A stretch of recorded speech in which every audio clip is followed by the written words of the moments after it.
Trudy, who made the pottery you brought here today? Well, it was made by Gertrude and Otto Natzler, and Gertrude drew the pots. She did beautiful work in clay, and Otto was very innovative, as you can see, with his glazing. This was my great-uncle's collection. He started collecting in 1940 up until through the 60s, and he passed away in December of this past year, and the collection went to my aunt, and she bequeathed it to me. So you said they were all together, there were 10 pieces originally? There were 9 survived? Yes. My uncle was meticulous in keeping records about his art. He had a very eclectic art collection, and he had correspondence with Otto Natzler and responses, books from them. I have the purchase date, what he purchased it for, the item number on the pottery. Well, Otto was pretty meticulous in his own right, labeling every piece that he made. What happened with our pottery up to about World War I, there were hundreds of potteries in America making decorative ware. After World War I, that pretty much ended. The companies that stayed in business, like Roseville and Rookwood, started making more and more production ware because it cost too much money for artists to decorate pieces. And the hand-done individual pieces like what you've got started to become the work of studios or colleges. We go through this period of depression where it got even worse, and all of a sudden the Natzlers, who fled Nazi Germany in the 30s and came to America, started producing these fabulous pots. And Gertrude would throw the pots, paper thin, perfect proportions, and Otto was a Germanic glaze experimenter and kept playing with glazes and writing down formula and developing these sensational glazes.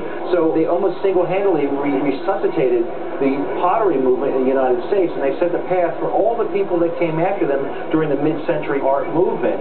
And when most people think of modernism, they think about paintings, furniture, lighting. There are really very few ceramic masters who were operating in America at that time. And I do want to show one thing, by the way, is this mark on this one piece here. Sometimes it'll say G&O Natzler on the earlier pieces, but they all, one way or another, in black, say Natzler across the bottom of the pieces.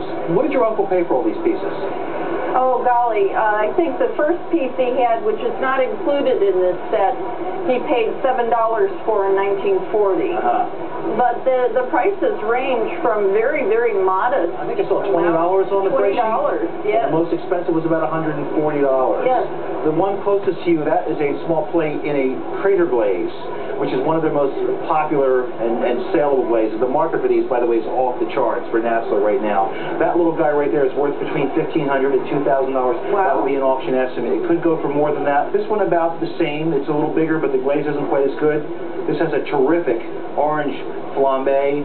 Estimate this one for between, say, $3,500 and $4,500. This bowl closest to me, it's a closed bowl form, also about $3,500 to $4,500. This is called a melt fisher glaze. This one in the center. This is lovely. In fact, I've never seen this glaze before. I would say $5,000 to $7,500 at auction, but it might be more like $7,000 to $10,000 because of the rarity of that glaze. This startling sang de boeuf, blood of ox piece closest to you, which is just scintillating and full of rich, fresh arterial blood color, as they call it. A lovely piece also. I would estimate that for $4,500 to $6,500. This also a melt fisher piece with some ox blood running through it. It's more like either a $7,000 and $10,000 piece or $8,000 to $12,000. This lovely metallic black one, which is full of gunmetal shavings, I would estimate that for between $10,000 to $15,000. And finally, we'll show the inside of this one here too. This is good through and through, this piece. A nice orange crater glaze piece. I would estimate that for also, I'd say, $8,000 to $12,000. And these again are conservative prices. Wow, isn't that exciting? He really loved their work, and he got great joy from it.